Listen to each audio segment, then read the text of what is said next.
નમસ્કાર દર્શક મિત્રો, અત્યારે એક મસ્ત મોટો વિવાદ ચાલી રહ્યો છે.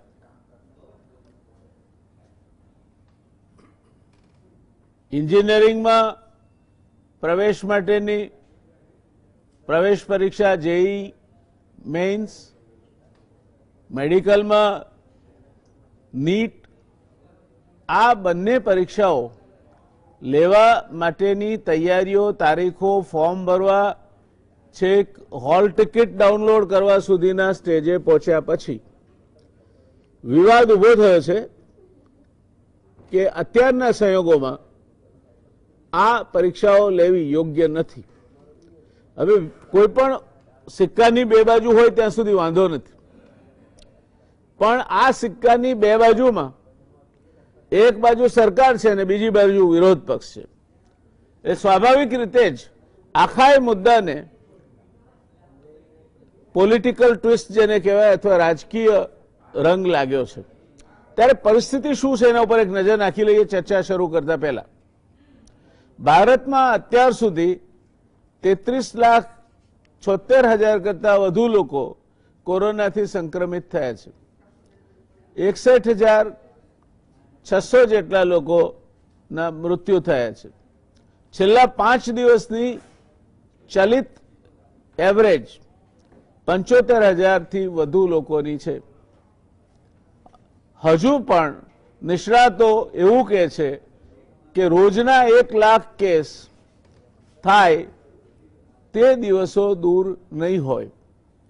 કોવિડ હજુ કાબૂમાં આવ્યો નથી, એની કોઈ દવા નથી.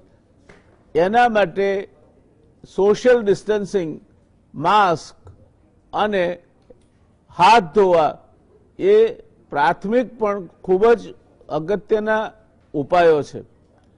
ત્યારે આ પરિસ્થિતિમાં જ્યારે કોરોના વકરશે એવો ભય ઊભો છે તો આ નવા મુદ્દે ઘમાસાણ ઊભું થવા પામ્યું છે. શિક્ષણ મંત્રાલય કહે છે કે વિદ્યાર્થીઓ ઈચ્છે છે કે પરીક્ષા ગમે તે ભોગે યોજાય. 100થી વધુ શિક્ષણવિદોનો પ્રધાનમંત્રીને પરીક્ષા યોજવાના સમર્થનમાં પત્ર લખ્યો છે. હવે શિક્ષણવિદો પણ સુઓ મોટો પત્રો લખતા થયા છે. એમાં પણ દરેકના પોતપોતાના મતો હોઈ શકે, આપણે એની સાથે ચર્ચામાં પડવાની જરૂર નથી. કોરોનાના ભીષણ સંક્રમણ વખતે જેઈ મેઇન 2020 અને નીટ 2020ના આયોજન અંગે સરકાર અને વિપક્ષ સામસામે આવી ગયા છે. કેન્દ્રીય શિક્ષણ સચિવે એવી સ્પષ્ટતા કરી હોવાનું કહેવાય છે કે નીટ અને જેઈ મેઇન નક્કી તારીખો પર યોજાશે જ. બંને પરીક્ષાઓને સ્થગિત કરવા અંગે પુનઃ વિચાર નહીં થાય. શિક્ષણ મંત્રી પોખરિયાલ કહે છે કે અત્યાર સુધી જેઈના 8,58,000 વિદ્યાર્થીઓમાંથી 7,50,000 અને નીટના 15,97,000માંથી 10 લાખ વિદ્યાર્થીઓએ એડમિટ કાર્ડ ડાઉનલોડ કર્યા છે. વિદ્યાર્થીઓ ઈચ્છે છે કે પરીક્ષાનું આયોજન ગમે તે ભોગે થાય, એનો આ પુરાવો છે એવું શિક્ષણ મંત્રી માને છે. શિક્ષણવિદોનો મત છે કે પરીક્ષા ટાળવી એ વિદ્યાર્થીઓના ભવિષ્ય સાથે ચેડા કરવાનું કામ છે. કોંગ્રેસના 7 રાજ્યોના મુખ્યમંત્રીઓ દ્વારા પરીક્ષા ટાળવાની માંગ પછી આ રાજ્યો હવે સુપ્રીમ કોર્ટનો આશરો લે તેવી સંભાવના બલવત્તર બની છે. પંજાબના મુખ્યમંત્રી કેપ્ટન અમરિન્દરસિંહનું કહેવું છે કે નીટ અને જીઈ જેવી પરીક્ષાઓનું આયોજન ઓનલાઈન પણ થઈ શકે. આદિત્ય ઠાકરેએ પણ પરીક્ષાઓ ટાળવાની ભલામણ કરતો પત્ર વડાપ્રધાનને લખ્યો છે. ઇન્ડિયન ઇન્સ્ટિટ્યૂટ ઓફ ટેકનોલોજીના નિર્દેશકોનું કહેવું છે કે નીટ અને જીઈઈમાં વધુ વિલંબ કરવાથી શૂન્ય શૈક્ષણિક સત્રનો ખતરો છે. પરીક્ષાના સ્થાને બીજા ત્વરિત વિકલ્પથી શિક્ષણની ગુણવત્તા ઘટશે અને તેની નકારાત્મક અસર થશે. આમ આઈઆઈટીના જે નિર્દેશકો છે તે પણ એવું માને છે કે આને રોકી રાખવું યોગ્ય નથી. ઉપલબ્ધ માહિતી પ્રમાણે જો જેઈના 8,58,000 વિદ્યાર્થીઓમાંથી 7,50,000 એટલે 87% એડમિટ કાર્ડ ડાઉનલોડ કરી હોય તો બાકીના 1,08,000 એટલે 13%નું ભવિષ્ય શું? નીટના કિસ્સામાં તો 33% વિદ્યાર્થીઓએ હજુ એડમિટ કાર્ડ ડાઉનલોડ નહીં કર્યું હોવાના આંકડા બહાર આવ્યા છે. આ પરિસ્થિતિમાં આ જે સ્થિતિ ઊભી થઈ છે, જે પ્રશ્ન ઊભો થયો છે, એની ચર્ચા કરવા માટે મને લાગે છે કે અત્યાર સુધી આ ચર્ચા માટે જે કોઈ જગ્યાએ ચર્ચા થઈ હોય ત્યાં જે નિષ્ણાતો ભેગા થયા હોય તેની સરખામણીમાં એક અતિ કાબેલ અને આ ક્ષેત્રે અત્યંત જાણકાર પેનલ આજે ગુજરાત સમાચાર ટેલિવિઝનના માધ્યમ થકી એમને દર્શક મિત્રોને માર્ગદર્શન આપવા માટે આપણે આમંત્રિત કરી છે. એમાં છે પ્રોફેસર સુધીર જૈન, આઈઆઈટી ગાંધીનગરના જૈન સાહેબ ડિરેક્ટર છે. જૂન 2009માં ફાઉન્ડર ડિરેક્ટર તરીકે જોડાયા. આઈઆઈટી કાનપુરમાં 35 વર્ષ ફેકલ્ટી તરીકેનો અનુભવ અને અર્થક્વેક એન્જિનિયરિંગના આંતરરાષ્ટ્રીય ખ્યાતિ પ્રાપ્ત પ્રોફેસર એ અત્યારે આઈઆઈટી ગાંધીનગરના નિર્દેશક એટલે કે ડિરેક્ટર તરીકે કામ કરે છે. જૈન સાહેબનું સ્વાગત છે અમારી સાથે જોડાયા માટે. ડોક્ટર અશોક નિર્વાણ સેન્ટ્રલ મેડિકલ એડમિશન કમિટીના સભ્ય છે, બીજે મેડિકલ કોલેજના એસોસિએટ પ્રોફેસર છે અને બીજે મેડિકલ કોલેજમાં એનાટોમીમાં 15 વર્ષનો અનુભવ ધરાવે છે. Doctor Rajul Gajjar principal LD engineering college, 35 વર્ષનો ઇજનેરી વ્યવસાયનો બહોળો અનુભવ. આ અગાઉ ગાંધીનગર ખાતેની વિશ્વકર્મા એન્જિનિયરિંગમાં પ્રિન્સિપાલ અને અત્યારે admission committee four professional courses સાથે સંકળાયેલા છે. एलडी इंजीनियरिंग कॉलेजना प्रिंसिपल છે. शुरुआत जैन साहब आपसे करेंगे क्योंकि आप हमारे साथ मर्यादित समय के लिए उपलब्ध रहने वाले हैं. ये जो घमासान चल रहा है, परीक्षा लेनी चाहिए नहीं लेनी चाहिए और उसके लिए इंफ्रास्ट्रक्चर की कमी है, ये है वो है, क्या आप तो इस क्षेत्र के एक एक्सपर्ट है, एक आईआईटी को आप हेड करते हैं, आपकी राय क्या है, क्या होना चाहिए, क्या करना चाहिए?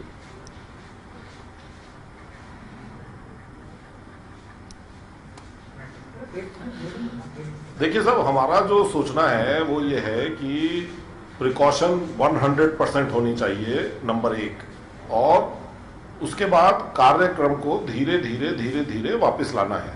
यही हम आईआईटी में भी कर रहे हैं. आईआईटी गांधीनगर में आपको हम आश्वासन देना चाहते हैं कि एक भी स्टूडेंट, एक भी स्टाफ का फैमिली मेंबर घर के बाहर बिना मास्क के नहीं मिलेगा.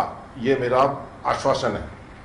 तो हमारा जो दृष्टिकोण है वो ये है कि प्रिकॉशन पूरी लीजिए, लेकिन घर पर बैठ के काम नहीं चलेगा. धीरे धीरे देश को आगे बढ़ाना है, शिक्षा को आगे बढ़ाना है, तो काम तो करना पड़ेगा.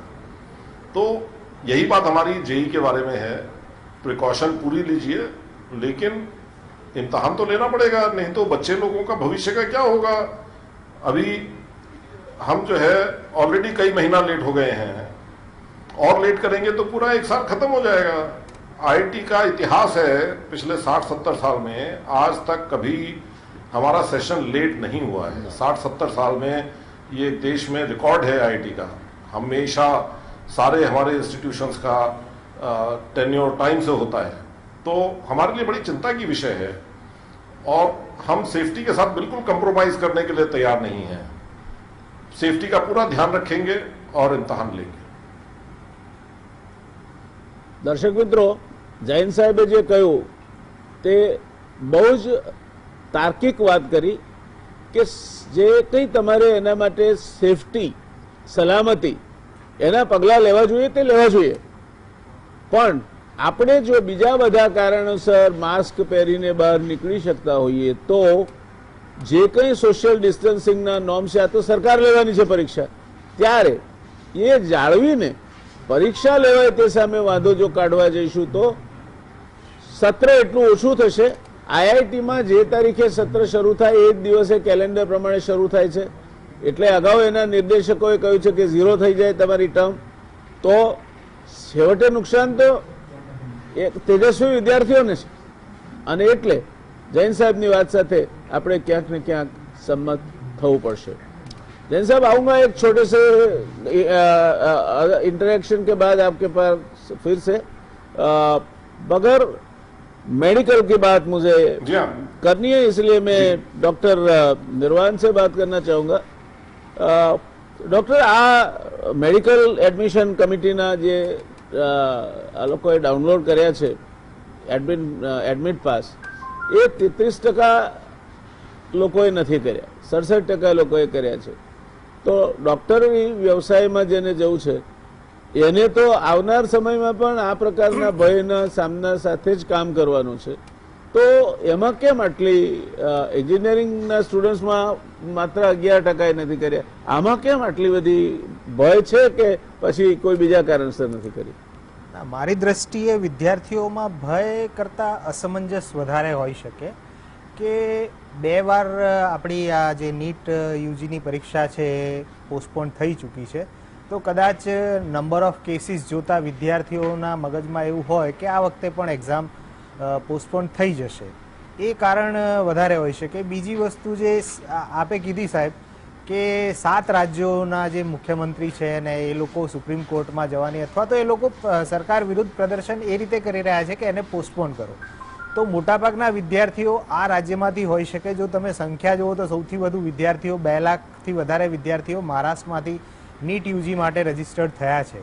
એટલે મારી દ્રષ્ટિએ આ રાજ્યોના વિદ્યાર્થીઓ અને બીજા જે અસમંજસમાં હોય કે ભાઈ આ પરીક્ષા અત્યારે થાય એવી પરિસ્થિતિ લાગતી નથી, પોસ્ટપોન થશે, એ દ્રષ્ટિએ કદાચ એડમિટ કાર્ડ ડાઉનલોડ ના થયા હોય.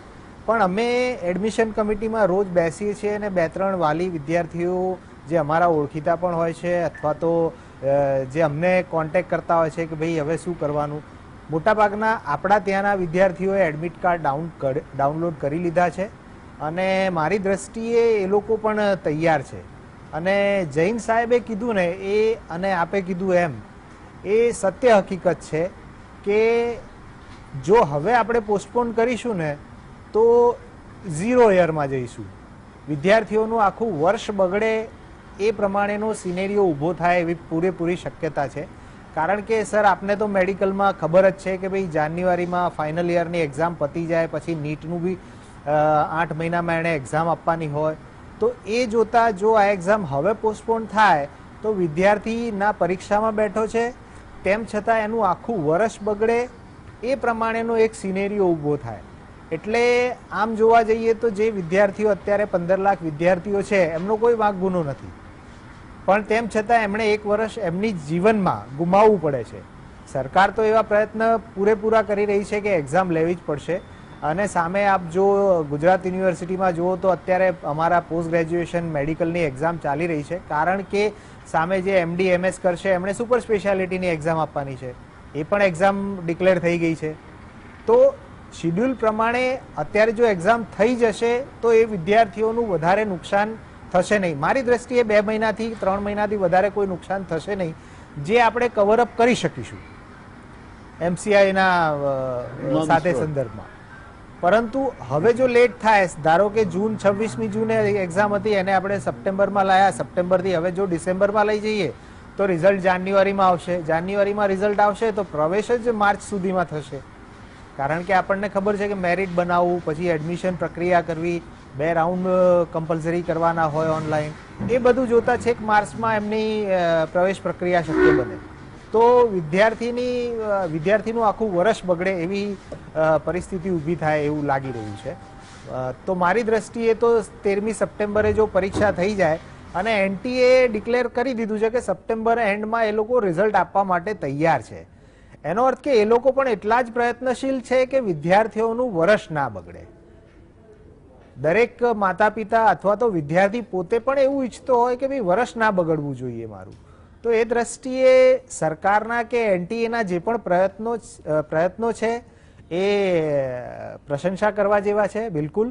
અને આ 33% વિદ્યાર્થીઓ જેમણે એડમિટ કાર્ડ નથી ડાઉનલોડ કર્યા, મારી દ્રષ્ટિએ એ લોકો પણ ડાઉનલોડ કરી જ લેશે અને સમયસર એક્ઝામ થાય એવું હું કહીશ. દર્શક મિત્રો, દેશમાં શિક્ષણ માટેની જે એપેક્સ સંસ્થા છે એણે નક્કી કરવાનું હોય વિદ્યાર્થીઓના હિતમાં શું છે. કારણ કે વિદ્યાર્થીઓ પછી 5 વર્ષ એની સાથે રહેવાના છે, ત્યારે એના ઉપર આધારિત નહીં રહેતા એ જે નક્કી કરે છે ને બંને, એક એન્જિનિયરિંગ સાઈડના નિષ્ણાત, એક મેડિકલ સાઈડના નિષ્ણાત, અને હું એમના બંનેના અભિપ્રાય સાથે પૂર્ણતાએ સંમત છું કે હવે આ છેલ્લી તક છે. તમે 2-3 વખત એને મુલતવી રાખી, હવે આ છેલ્લી તક છે. જો નહીં થાય તો વિદ્યાર્થીનું વરસ બગડે ને, વરસ બગડે એટલે આગળ જતા એની શું અસરો થાય એ તો એ સમય જ આવે કે એક વર્ષ મોડા થવાથી શું એની પરિસ્થિતિ થાય અને કેટલું નુકસાન થાય. ત્યારે આવા મુદ્દા પર પણ એને રાજનીતિનો મુદ્દો બનાવવો એ યોગ્ય નથી. હું માનું છું કે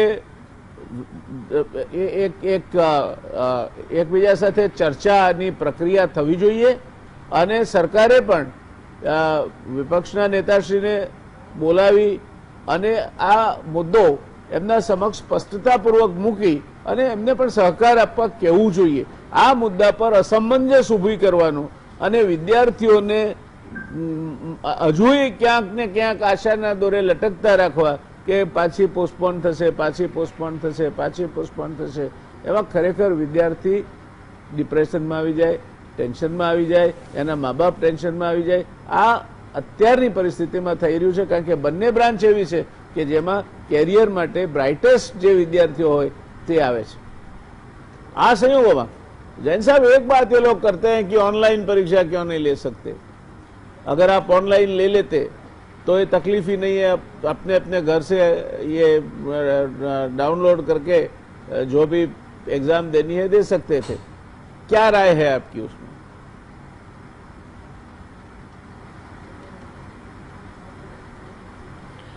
सर, हमको ऑनलाइन लेने में दो चीजें कर सकते हैं. एक तो जो हम अभी कर रहे हैं कि एक सेंटर पर आप जाएंगे, उस सेंटर पर सेंट्रल सिस्टम होगा, वहां पर आप जाकर ऑनलाइन इम्तिहान देंगे. अभी तो ये व्यवस्था है. दूसरी व्यवस्था, कुछ लोग कह रहे हैं कि अपने घर से बच्चे कर लें. कितने बच्चों के घर पर कंप्यूटर रखे हैं, कितने बच्चों के घर पर इंटरनेट की व्यवस्था है.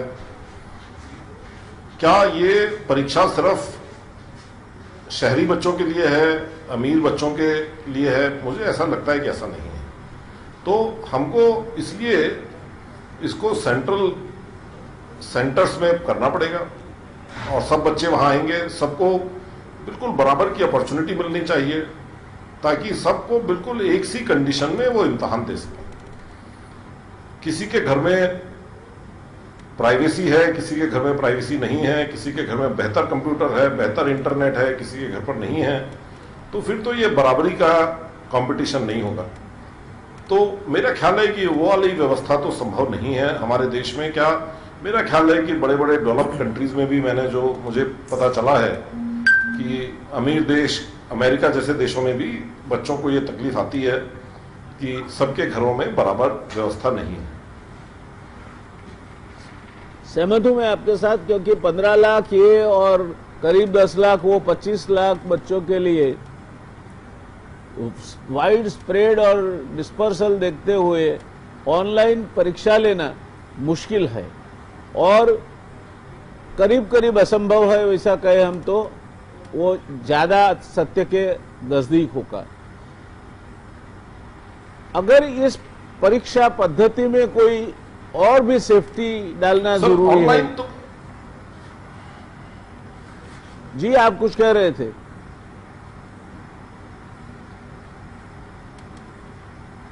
हाँ, मैं कह रहा था कि अभी भी ऑनलाइन हो रहा है, अभी भी, लेकिन वो ऑनलाइन आपके घर से नहीं हो रहा है, वो एक कॉमन जगह पर हो रहा है और जहां पर वहां किया जा रहा है वहां पर बहुत व्यवस्था की जा रही है सेफ्टी की. वहां पर जहां पर 100 बच्चे परीक्षा देते थे वहां पर सिर्फ 50 देंगे या और भी कम देंगे. तो उसका एक पूरी व्यवस्था की गई है ताकि बच्चों के बीच में डिस्टेंस हो और सेफ्टी के साथ बच्चे परीक्षा दे सकें. बड़ी जिम्मेदारी के साथ ये काम किया जा रहा है. दर्शक मित्रों, आपने सांभळ्યું હશે કે આ પરીક્ષા કોઈ સેન્ટર પર બધાને ભેગા કરીને નથી લેવાની, પણ એના સ્પેશિયલાઇઝ સેન્ટર છે અને ત્યાં પણ જે ડિસ્ટન્સિંગની જરૂરિયાત પડે, બાકી બધી જે સિક્યોરિટી સેફટી, પોતાના બાળક, તમારા બાળકના કોવિડ કંઈથી વળગી ના જાય તે માટે એ બધી જ તૈયારીઓ સાથે એ બધામાં સારામાં સારી કાળજી રાખીને આ પરીક્ષા લેવામાં આવનાર છે. ત્યારે માત્ર ને માત્ર કોઈ કાલ્પનિક ભયથી અથવા તો માત્ર ને માત્ર કોઈ રાજકીય હેતુથી આ આખાય મુદ્દાને ચર્ચાની એરણે લાવવાની જરૂર નથી. વિપક્ષના નેતાશ્રીને પણ એમનો અધિકાર છે, એ પણ પ્રજાના પ્રતિનિધિ છે, એમના અધિકારનું સન્માન કરવું જોઈએ, પણ એ અધિકાર એમણે હકારાત્મક રીતે વાપરીને એમના શું સૂચનો છે કે જે આ પદ્ધતિ જે સરકાર કરવા જઈ રહી છે એને વધારે સારી રીતે કરી શકે અને જે બાળકો પરીક્ષા આપવાના છે એમને કોઈ પણ પ્રકારનું જોખમ ના રહે, આ બાબતે હકારાત્મક અભિગમ અપનાવી એમના જે કંઈ સૂચનો હોઈ શકે. કોઈ પણ વ્યવસ્થા આખી સંપૂર્ણ નથી હોતી. આ વ્યવસ્થામાં પણ ક્યાંક એમને લાગતું હોય કે ક્યાંક છીંડા રહી જાય છે, તો હું માનું છું કે એમને કહેવાનો અધિકાર છે અને સરકારે એ સાંભળી અને જ્યાં યોગ્ય લાગે ત્યાં એનો અમલ પણ કરવો જોઈએ. પણ પરીક્ષા જ નહીં આપવી અને આ કોવિડ ચાલે, હજુ કોવિડનું હજુ કાંઈ જ નક્કી નથી. હજુ તો એનો પ્રકોપ વધશે અને લાગે છે કે આ વર્ષના અંત સુધી લગભગ પરીક્ષા ન લઈ શકાય તેવી પરિસ્થિતિ થશે. તો બાળકોનું આખું વર્ષ આપણે નિષ્ફળ કરવું અને પછી એ નિષ્ફળ વર્ષ થયા પછી કેટલા લોકો ડિપ્રેશનમાં હશે, કેટલા લોકો સ્ટ્રેસમાં જીવતા હશે. શેના માટે આ બધું કરવાનું? મને લાગે છે કે હકારાત્મક અભિગમ અપનાવી અને વિપક્ષે પણ સરકાર સાથે આ બાબતમાં સાથે બેસીને, કારણ કે આ કોઈ કોંગ્રેસના બાળકો માટેની પરીક્ષા નથી કે કોઈ ભાજપના બાળકો માટેની પરીક્ષા નથી, આ બધા વિદ્યાર્થીઓ માટેની પરીક્ષા છે. એ આપણે કેમ સમજતા નથી મને નથી સમજાતું. અને એટલે જૈન સાહેબે જે કહ્યું તે વાત સાથે ફરી એકવાર હું સંમત થાઉં છું કે પૂરતી દરકાર કરવામાં આવશે એમની સેફટી સિક્યોરિટીની, કોઈ ચિંતા કરવાની જરૂર નથી. અને કોવિડ એ તમે આમ તો હું એને SMS ફોર્મ્યુલા કહું છું, સોશિયલ ડિસ્ટન્સિંગ, માસ્ક અને સેનિટેશન, આ ત્રણ વસ્તુ તમે વ્યવસ્થિત જાળવો તો પણ તમે મહદઅંશે કોવિડ સામે રક્ષણ મેળવી લીધું હશે. ત્યારે આ વાતમાં ઉમેરવા જેવું હોય તે ચોક્કસ ઉમેરી શકાય. રાજુલબેન, આપ પણ આ એડમિશન પ્રોસેસ સાથે જોડાયેલા છો, આપ પોતે પણ પ્રોફેસર છો, શું માનવું છે આપનું? બે વસ્તુ છે એમાં સાહેબ કે એક્ઝામ તો લેવાવી જ જોઈએ, કારણ કે એક માઇલસ્ટોન છે. એ માઇલસ્ટોન ક્રોસ કરશે તો એનું આગળનું ભણતર, અને એ ભણતર એટલે કેટલા વર્ષની આપણે વાત કરી રહ્યા છે. આ જે એક ટ્રોમામાંથી ઓલરેડી આ બાળકો, એમના પેરેન્ટ્સ જે પાસ થઈ રહ્યા છે, એને વધારે ને વધારે ગહેરો કરવો કે એને કોઈક એક દિશા, એક રે ઓફ હોપ આપણે આપીએ કે ઓકે મારું દિશા એક મને આ દેખાઈ રહી છે, એને ટેસ્ટ આપ્યા પછી એને ખ્યાલ આવે. બરાબર છે, આપણે આગળ ચલાવીશું વાત આપની. एक नानकड़ा कमर्शियल ब्रेक માટે રોકાવું પડશે. जैन साहब, आपका बहुत बहुत धन्यवाद. आपके वहाँ मेहमान होने के बावजूद भी आपने गुजरात समाचार टीवी के लिए और हमारी ये चर्चा के लिए समय निकाल के आपके मार्गदर्शन से हमें उपकृत किया. धन्यवाद. शुभ रात्रि. अब आप अपना सोशल फंक्शन अटेंड कर सकते हो. धन्यवाद. थैंक यू जी, थैंक यू. દર્શક મિત્રો, રાજુલબેન જે વાત કહી રહ્યા હતા તે જ વાતને રાજુલબેન આગળ વધારશે, પણ એક નાનકડા કમર્શિયલ બ્રેક પછી. નમસ્કાર દર્શક મિત્રો, એક નાનકડા કમર્શિયલ બ્રેક બાદ આપનું સ્વાગત છે. ચર્ચા અત્યંત રસપ્રદ તબક્કામાં પ્રવેશી છે. એ વાત સ્પષ્ટ બનતી જાય છે કે પરીક્ષા લેવા માટેનો આ છેલ્લો, લગભગ જેને કહેવાય કે ફાઇનલ સ્લોટ છે. અત્યારે જો પરીક્ષા ન લેવાય તો આગળ જતા બધું વિલંબિત થતું જાય અને વિદ્યાર્થીનું વર્ષ બગડે, મેડિકલમાં જાય કે એન્જિનિયરિંગમાં જાય, જે એના માટે હિતાવહ નથી. અત્યારે લેવાથી પણ જેમ ડૉક્ટર અશોક નિરવાણે કહ્યું તેમ 2-3 મહિના આમ તેમ થશે, તકલીફ પડશે, પણ એ મેનેજેબલ, એટલે કે એને આમ તેમ વધારાના ક્લાસ લઈને કે એક્સ્ટ્રા સ્લોટ આપીને એ હજુ કાબૂમાં રહી શકે તેવી પરિસ્થિતિ છે. આ વખતની સમય મર્યાદા ચૂક્યા તો પછી આગળ જતા કાબૂમાં નહીં રહે, કારણ કે કેલેન્ડર 1 વર્ષનું તમે ડિસ્ટર્બ કરવા જાઓ તો એ અનંતની પ્રક્રિયા થાય, ચાલ્યા જ કરે, ચાલ્યા જ કરે, ચાલ્યા જ કરે. એ બાબતમાં આપણે રાજુલબેન સાથે વાત કરતા હતા. રાજુલબેન પોતે પણ admission committee four professional courses સાથે સંકળાયેલ છે, એડમિશન પ્રક્રિયાના અચ્છા જાણકાર છે. તો રાજુબેન, આપ જે વાત કરતા હતા કે આ બધું સમયસર થવું જોઈએ અને સમયસર ન થાય તો સરવાળે વિદ્યાર્થીને જ નુકસાન થાય છે, તો આપની વાત આગળ વધારી શકો છો. એટલે આપણે એ બાબતની શરૂઆત કરી હતી કે આ આપણે જે બાળક હજી એના પ્રોફેશનલ કેરિયરમાં એન્ટર થઈ રહ્યું છે એના એક માનસિક તણાવથી આપણે જો શરૂ કરીએ તો એ ક્યાં સુધી એ વેઠશે, એને એકલું પડતું જાય છે એ બાળક, એની વ્યથા સાંભળનાર કોઈ નથી અને એને પોતાને બી મૂંઝવણ થાય છે કે મારું ભવિષ્ય શું. સવાલ ઉઠાવનારા ઘણા હશે પણ કોઈક સોલ્યુશન બી સાથે આપવું જોઈએ ને કે ભાઈ નહીં તો શું, આગળ શું. કારણ કે આ માત્ર આપણે એના 10-15 વર્ષની વાત કરીએ છીએ, પ્રોફેશન લાઈફ એની લગભગ 40-50 વર્ષની પ્રોફેશન લાઈફ હશે. એક આટલા ટ્રોમેટિક પીરિયડમાંથી આપણે કેવા પ્રોફેશનલને આગળ ધપાવીશું. બીજી વાત જો આપણે જોઈએ તો ફાઇનલ યરની એક્ઝામ પણ લેવી જ પડે એમ છે. ફાઇનલ યર માટે પણ સુપ્રીમ કોર્ટે કહ્યું છે, દરેક શિક્ષણવિદ માને છે કે ફાઇનલ યરની એક્ઝામ લેવી. એટલે ભણતર અને પરીક્ષા એ બે ખૂબ સાથે સંકળાયેલા છે. પરીક્ષામાંથી જ એ એક આપણને નિદાન મળે છે કે કઈ તરફ કઈ ટેન્ડન્સી, કેવી પ્રેવેલન્સ છે. તો એ માપવા માટેના એ માપદંડ આ જ છે. હવે એ માપદંડને કેવી રીતે આપણે અપનાવવા એ એક પ્રશ્ન થાય છે કે ભાઈ જેમ જૈન સાહેબે બહુ સૂક્ષ્મ રીતે કહ્યું કે ઓનલાઈન પરીક્ષા પોસિબલ છે, પણ ઓનલાઈન પરીક્ષા પણ તમારે કોઈક સેન્ટર પર તો જવું જ પડશે, ત્યાં પણ કોવિડ છે. એની એ જ જેટલી દહેશત, જેટલી બીક બહાર, ઘરની બહાર તમે નીકળો અને તમે આ આખું સોશિયલ ડિસ્ટન્સિંગ, માસ સેનિટાઇઝેશન તમારે જે કરવાનું છે એ તમે એક ઓફલાઈન પરીક્ષામાં લો કે ઓનલાઈન પરીક્ષામાં લો, તમારે એટલા ઇશ્યુઝ તો એ જ રહેવાના છે. પણ એને ખૂબ કાળજીપૂર્વક આગળ વધારવા પડે. એમાં આ બાળકોને આપણે સાંકળી લેવા પડે, એ લોકોને ખૂબ સારી રીતે ટ્રીટમેન્ટ કરી, બહુ જ કોન્ફિડન્સ લેવલ, સહિષ્ણુ સાથે એમને બેસાડવા પડે કે ભાઈ તમે શાંતિથી પરીક્ષા આપો, કાળજી લેનારા અમે છીએ. એ રીતે સરકારશ્રીએ બી આખા આ નિર્ણયો લઈ અને આગળ વધી રહ્યા છે. દરેક શિક્ષણવિદ આ માને છે. તો પછી આમાં બીજા પ્રશ્નો ઉઠાવ્યા વગર જેટલું પોસિબલ હોય, જેટલું આપણે ઇઝ ઓફ એક્સેસ કરી શકીએ, જેટલું એને સાંત્વન આપી અને પરીક્ષા સારી રીતે આપી શકે એ તરફ આગળ વધવું જોઈએ. એક વખત એનું એડમિશન નક્કી થાય તો બાકીનું બધું તો દરેકે દરેક કોલેજ સુસજ્જ થઈ ગયેલી છે. આપણે ગયું સેમિસ્ટર પણ એ જ રીતે કાઢ્યું છે. ઓનલાઈન પ્લેટફોર્મ્સ પર બીજા ઘણા બધા ઓલ્ટરનેટ સાથે બાળક એક વખત ગૂંથાઈ જાય પોતપોતાના પ્રોફેશનમાં, પછી બાકી તો એ બધું એની મેળે ઘણું સારી રીતે સાચવી લે છે. એટલે આ પ્રશ્નને હળવો કરવો જોઈએ. શરૂઆતના તબક્કામાં જ એને આટલી તકલીફોમાં આપણે ના મૂકવા જોઈએ. ધન્યવાદ. દર્શક મિત્રો, આ આખી ચર્ચામાં મારે બે મુદ્દા તમારા સામે મૂકવા છે.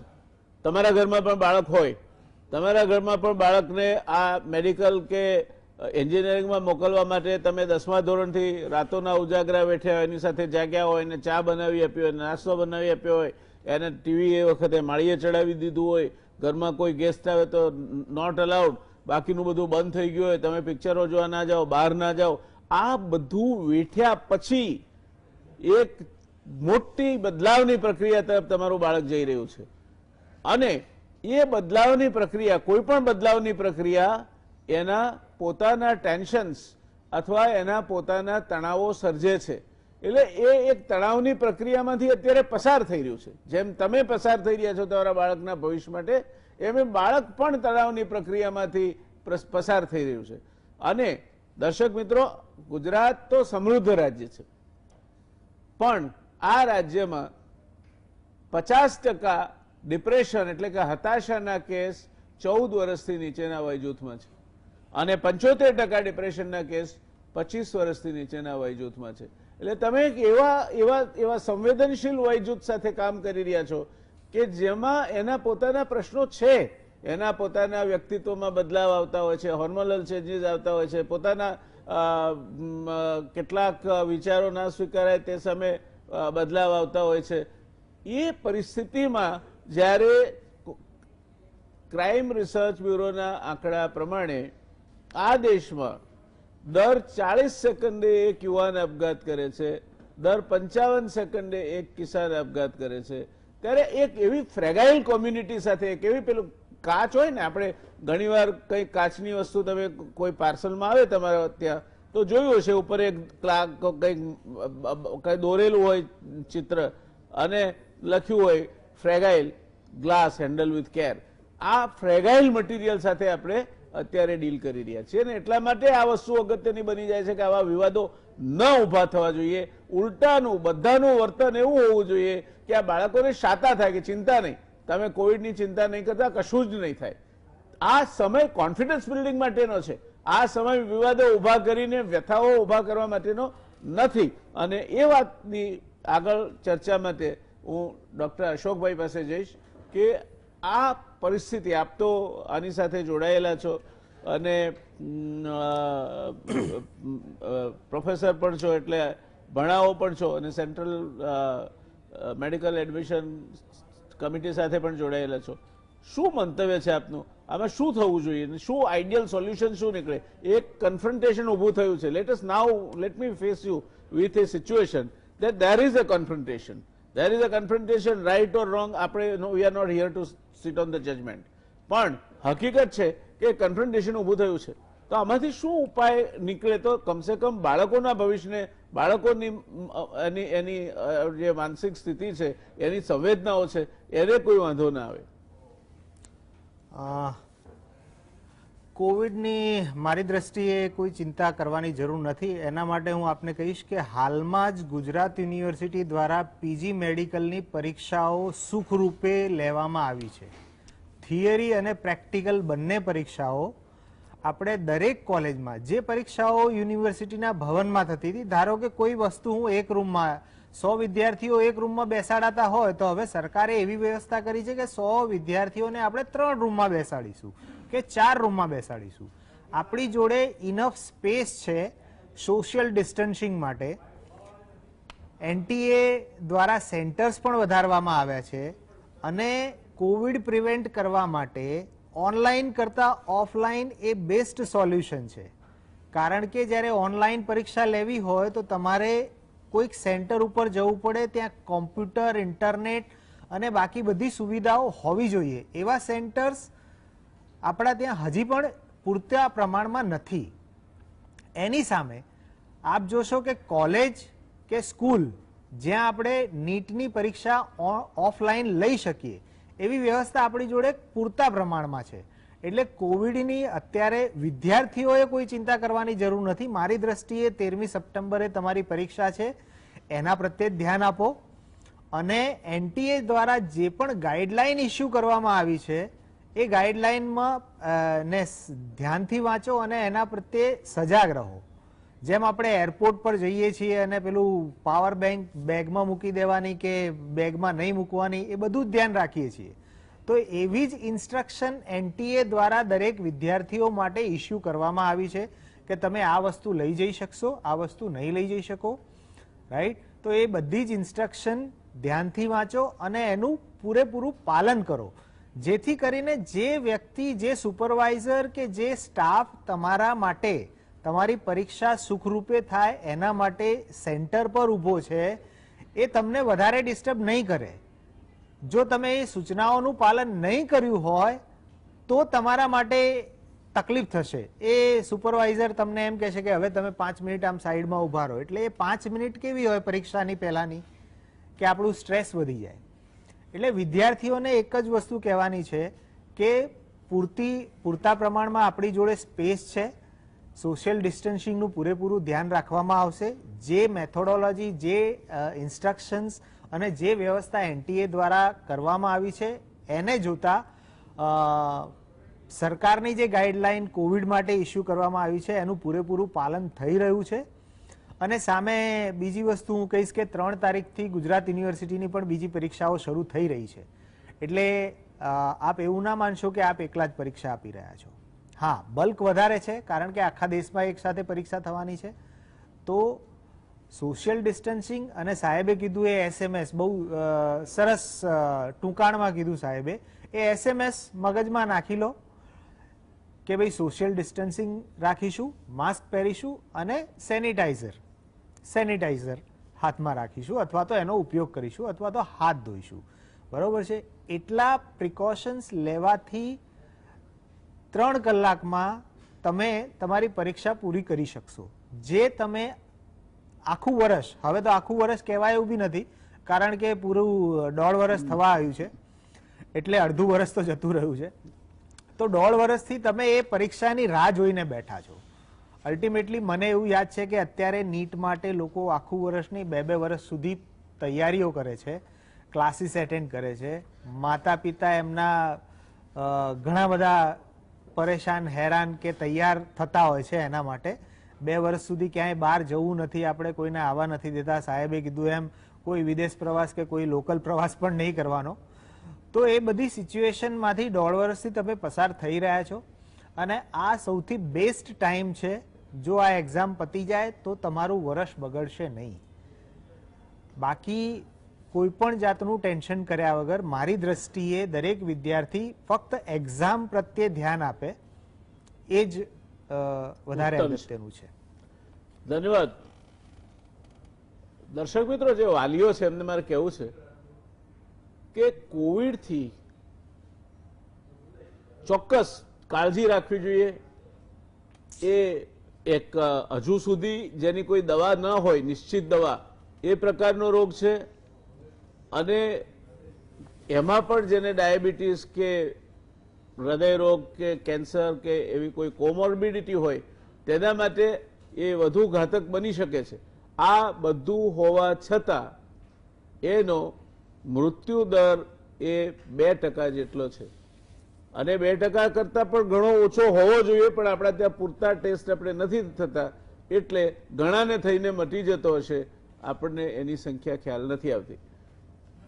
આ દેશમાં અત્યારની જે માહિતી છે તે પ્રમાણે 61,600 જેટલા લોકો કોવિડથી મૃત્યુ પામે છે. એક પણ નહીં થવું જોઈએ. એક મૃત્યુ થાય તે પણ કઈ સારી વાત નથી, પણ એનો અર્થ એ થાય કે દર 6 મિનિટે આ દેશમાં કોવિડથી એક વ્યક્તિનું મૃત્યુ થાય છે. એની સામે ટ્યુબરક્લોસિસ એટલે ટીબી લ્યો તમે તો દર 1 મિનિટે એક વ્યક્તિનું મૃત્યુ થાય છે. કેન્સરની તો આપણે વાત જ કરવાની નથી. એટલે આપણે અનેક પ્રકારના જોખમો વચ્ચે જીવીએ છીએ. પ્રદૂષણ વધતું જાય છે. દિલ્હીમાં આજથી 1 વર્ષ પહેલા જ, વચ્ચે આ લોકડાઉન આવ્યું એટલે દિલ્હી પણ સ્વચ્છ થઈ ગયું. 1 વર્ષ પહેલા જ COPDની એક કોન્ફરન્સ મેં એડ્રેસ કરી હતી. એમાં મારા કો સ્પીકરનું એક ઓબ્ઝર્વેશન એવું હતું કે દિલ્હીમાં 14 વર્ષના બાળકનું ઓપરેશન કરવા માટે જો ફેફસું ખોલીએ તો એ પિંક નથી લાગતું, ગુલાબી નથી લાગતું, કાળું લાગે છે. આ બધા જ ભય વચ્ચે આપણે જીવીએ છીએ. ત્યારે ભય સામે રક્ષણ લો. તમે એના સામે ચોક્કસ રક્ષણ લો. વાહન ચલાવો છો, હેલ્મેટ ચોક્કસ પહેરો. વાહન ચલાવતી વખતે લોકો હેલ્મેટ ઘણીવાર એટલા માટે પહેરે છે કે પોલીસ દંડ ના કરે.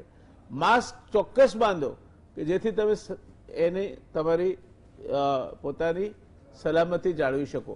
પણ પેલી જેરાર્ડ ફોર્ડ જેવી એટીટ્યુડ લઈને અત્યારે એના વિરોધ માટે જે પ્રયત્નો થઈ રહ્યા છે. ફોર્ડે કોઈ પૂછ્યું કે તમને પ્રિય રંગ કયો છે, ત્યારે એણે કહ્યું કે કોઈ પણ રંગ મારો પ્રિય રંગ છે જ્યાં સુધી કાળો હોય. આ પરિસ્થિતિ ન ચાલે. વિરોધ થઈ શકે. લોકશાહીમાં વિરોધ એ મૂળભૂત અધિકાર છે, પણ એ વિરોધ જેનું તમે પણ જવાબ નથી જાણતા, એ વિરોધ બાળકોના ભવિષ્ય સાથે ચેડા કરે તે યોગ્ય નથી. આવું સ્પષ્ટ રીતે આ આખી ચર્ચામાંથી મંતવ્ય નીકળે છે. વળી પાછા એ જ મુદ્દા પર રાજુલબેન આપણે આગળ વધીએ. આપની કોલેજ તો ચાલુ થશે, એડમિશન થશે, પછી શિક્ષણ કાર્ય પણ શરૂ થશે. તો એ શિક્ષણ કાર્યમાં આ વિદ્યાર્થીઓ જે આવશે એમને કમ્ફર્ટ લાગે, એક પ્રકારે એમને એમ લાગે કે આપણે કોઈ ચિંતા કરવાનું કારણ નથી. આપણે ભલે કોવિડની ચિંતા કરી, ટેન્શન લીધું, જેઈ થશે કે નહીં થાય, લંબાવશે કે નહીં લંબાવે, બધું સહન કરી અને અમને એડમિશન મળ્યું છે. તો એમને કઈ રીતે હેન્ડલ કરવા જોઈએ? તમે તમારા ત્યાં તમે માનો છો કે આ સ્થિતિમાં દરેક કોલેજે કાઉન્સેલિંગ માટે વ્યક્તિઓ રાખવા જોઈએ કે જે આ પ્રકારના ટ્રોમા સામે કાઉન્સેલિંગ આપી શકે અને જેને કાલ્પનિક ભય કે છે તે પ્રકારના કાલ્પનિક ભયથી વિદ્યાર્થીઓને બચાવી શકે. સાહેબ, થોડા વખતથી આ એક પ્રોસેસ ચાલુ થઈ જ ગઈ છે. આ એક આખી જુદી પરિસ્થિતિ છે, પણ આપણે એમને નોર્મલ ટાઈમ્સ બી જો જોઈએ તો બાળક ઇન્ટિરિયરમાંથી, શહેરોમાંથી, બધેથી પોતપોતાના ઘર પહેલી વાર છોડે છે. એકદમ સ્કૂલના વાતાવરણમાંથી અચાનકથી કોલેજના વાતાવરણમાં આવે છે. એટલે એક 3 અઠવાડિયાનો induction programme already in place છે. બધી આઈઆઈટીઝમાં બી છે, બધી એન્જિનિયરિંગ કોલેજોમાં બી છે, કે જેની અંદર એને જે આખો અમારો જે ફર્સ્ટ સેમિસ્ટરનો સિલેબસ છે એ નથી ભણાવાતો. એમાં અમે એ લોકોને એક આપણા કેમ્પસથી આપણા આખા જે આ એન્જિનિયરિંગના કયા કયા પાસાઓ છે એને મજાના રૂપે કરાવડાવીએ છીએ, જેથી કરીને એ કેમ્પસની અંદર બહુ સારી રીતે ઇન્ટરમિંગલ થઈ જાય. અમારા કોઓર્ડિનેટર્સ હોય છે અને એટલી બધી કાળજી રાખવામાં આવે છે અને એટલી બધી ગેમ્સના રૂપમાં એમાં સિનિયર વિદ્યાર્થીઓ બી જોડાતા હોય છે કે જેથી કરીને એ લોકોને એક ખૂબ સરસ મજાનું વાતાવરણ ઊભું થઈ જાય. અને રેગિંગની વાત તો બહુ દૂર દૂરની હવે થઈ ગઈ.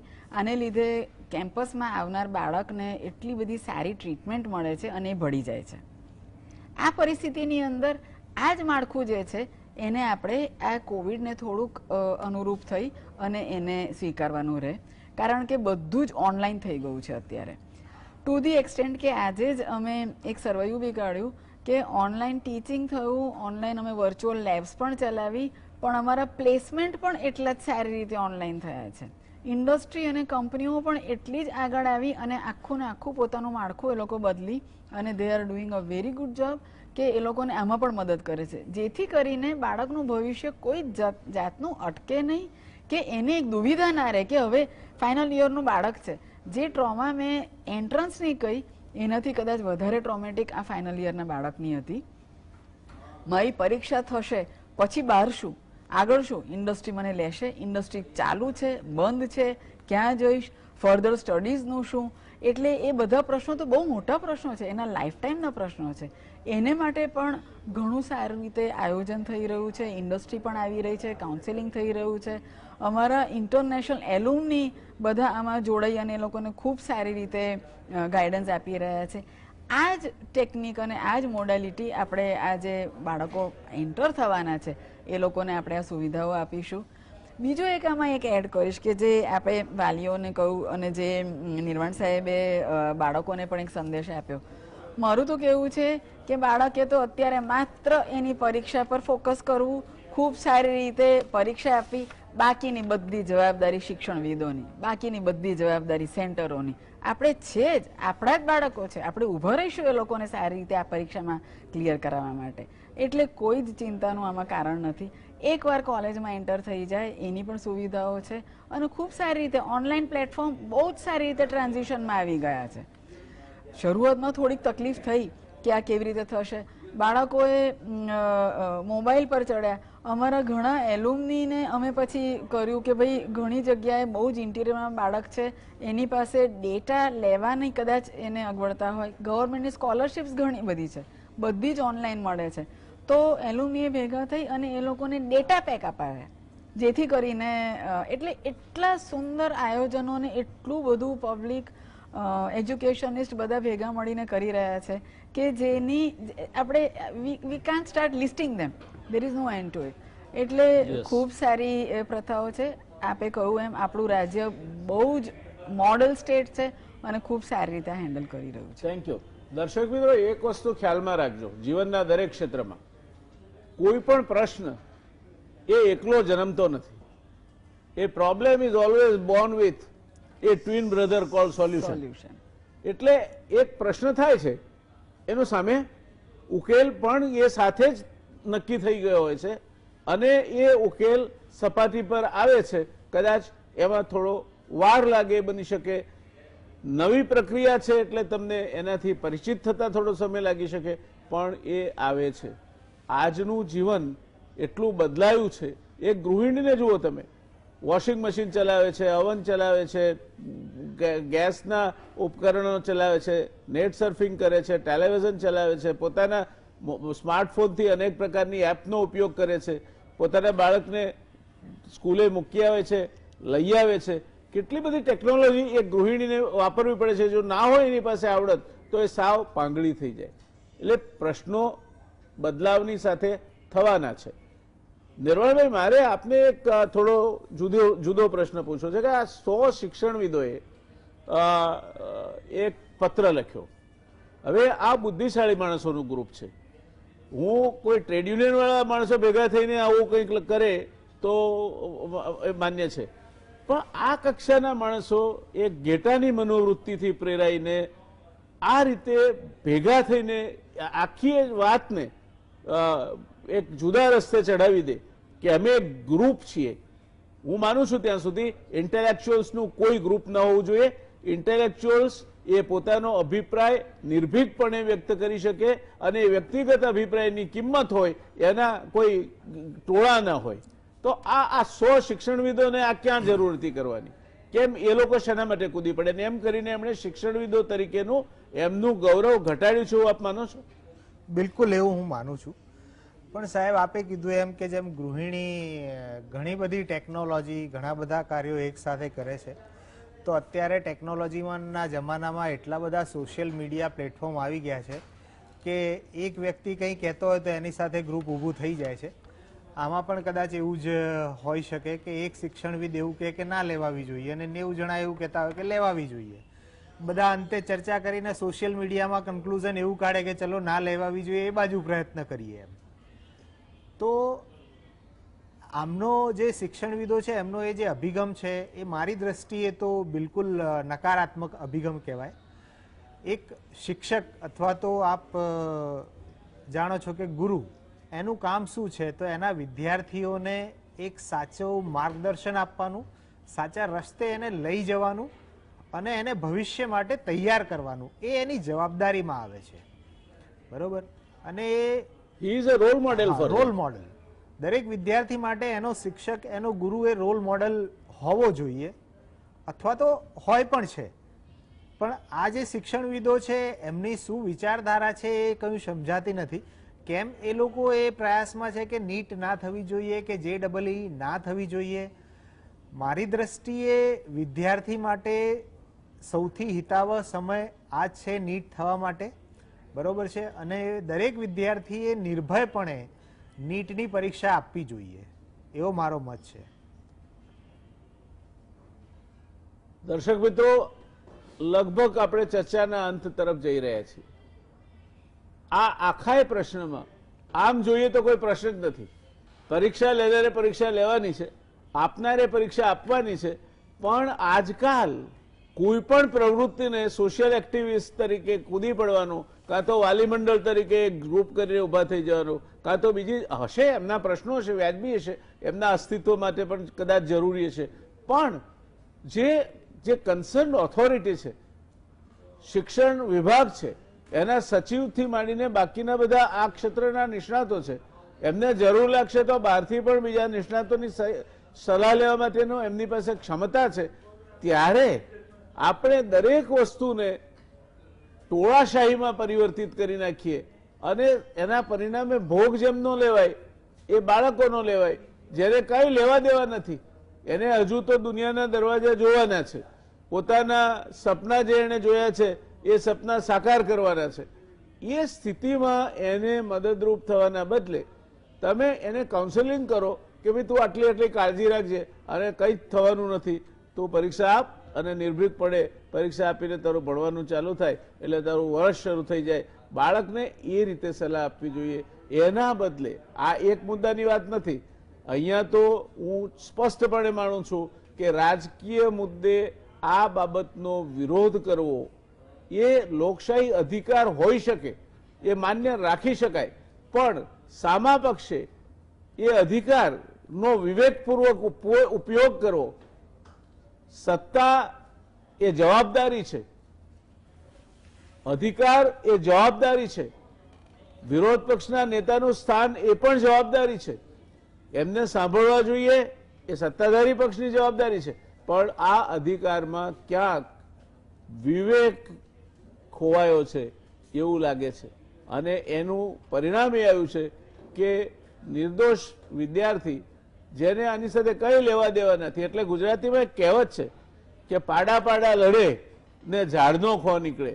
અત્યારે પાડા પાડા લડી રહ્યા છે, લડતા રહેશે, અને વચ્ચે પેલો જેને કેરિયરના પ્રથમ પગથિયે હજુ પગ દેવાનો છે એ વિદ્યાર્થી બિચારો પીસાતો રહેશે. મને લાગે છે ત્યાં સુધી આ આખી બાબત ક્યાંક ને ક્યાંક દેશ હિતને ન લાવી આપણે વચ્ચે, પણ સમગ્ર વ્યવસ્થા તંત્રને તોડી નાખનારી છે, એમાં કોઈ શંકા નહીં. દરેક પ્રશ્નને આ રીતે આપણે ટોળાની માફક ઉકેલવાનો પ્રયત્ન કરીએ, અને સરવાળે જે સ્ટેક હોલ્ડર્સ છે જેના માટે છે આ બધું, એનો કોઈ અવાજ જ ના હોય એનો, અને તમે નક્કી કરો એમના માટે. કાલ ઉઠીને તમે પરીક્ષાઓ કઈ રીતે લેવી તે નક્કી કરશો, ક્લાસમાં ભણાવવું કઈ રીતે તે નક્કી કરશો, કયા પ્રશ્નો ભણાવવા તે નક્કી કરશો, કઈ રીતે પેપર કાઢવું તે નક્કી કરશો. આ આપણું કામ નથી. જેનું કામ જે કરે છે તેને એનું કામ કરવા દેવું જોઈએ, અને એ કામમાં સલાહ આપવા માટે નિષ્ણાતો હોય, વિપક્ષ પાસે પણ હશે, એમણે સલાહ આપવી જોઈએ. એ સલાહમાં મુદ્દા ગંભીરતાપૂર્વકના હોય તો સત્તાધારી પક્ષે પણ પોતાની સંખ્યાનું મદ છોડીને એ વ્યવસ્થિત મુદ્દા હોય એને સ્વીકારવા જોઈએ. સરવાળે વિપક્ષ કે આ પક્ષ, સત્તાધારી પક્ષ કે પેલો પક્ષ, છેવટે પ્રજાના પ્રતિનિધિઓ છો, પ્રજા માટે કામ કરવાનું છે. ત્યારે આ પ્રકારના મમત ઉપર ચડીને એકબીજાની સામે પડવું અને એક મુદ્દો જે કોઈ રીતે રાજકીય નહીં બનાવવો જોઈએ એને રાજકીય મુદ્દો બનાવી દેવો એ કોઈ પણ માટે ઉચિત નથી. આપણે આશા રાખીએ વિદ્યાર્થીઓના હિતમાં આનું જ્યારે નામદાર સુપ્રીમ કોર્ટ પાસે પણ જાય ત્યારે નામદાર સુપ્રીમ કોર્ટ પણ યોગ્ય વિચાર કરીને નિર્ણય આપશે. આપણા દેશની સર્વોચ્ચ અદાલત એ બધા જ પાસાનો વિચાર કરીને નિર્ણય આપે છે, એ રીતે જ આપશે. અને ઈચ્છીએ કે છેવટે ઘીના ઠામમાં ઘી પડ્યું રહે. જે તારીખે નીટ થવાની છે, જે તારીખે જેઈ થવાની છે તે તારીખે થાય, અને જે વિદ્યાર્થીઓ પોતાના ઉજ્જવળ ભવિષ્યની પ્રતીક્ષા કરી રહ્યા છે એમને એડમિશન માટેનો કોકને આઈઆઈટીમાં તો કોકને મેડિકલ કોલેજમાં માર્ગ ખુલ્લો થાય, અને સૌ આ દેશ હિતમાં એક નિષ્ણાત બનવા માટે પહેલા પગથિયે આગળ વધે એવી શુભકામનાઓ સાથે દર્શક મિત્રો આ ચર્ચાને અહીંયા આપણે વિરામ આપીશું. મળીશું કાલે વળી. આપણા નાણામંત્રીશ્રીએ જાહેરાત કરી છે કે સબકી સંભાળ્યો મેં મેરી ફોડતા હું. તમારે હવે અમે પૈસા આપી શકીએ એમ નથી, રાજ્યોએ પૈસા ઉભા કરવા હોય તો કરી લો. અત્યંત ચિંતાજનક વાત છે. અને નાણામંત્રીની આ જાહેરાત અને રાજ્યોને આ નાણાં ઉભા કરવા માટે ઊભી થનાર તકલીફો અને એના કારણે વિકાસ પર શું અસર થશે, આ બાબતોની ચર્ચા આપણે હવે પછી કરીશું. શુભરાત્રી, ટેક કેર, શબ્બા ખેર.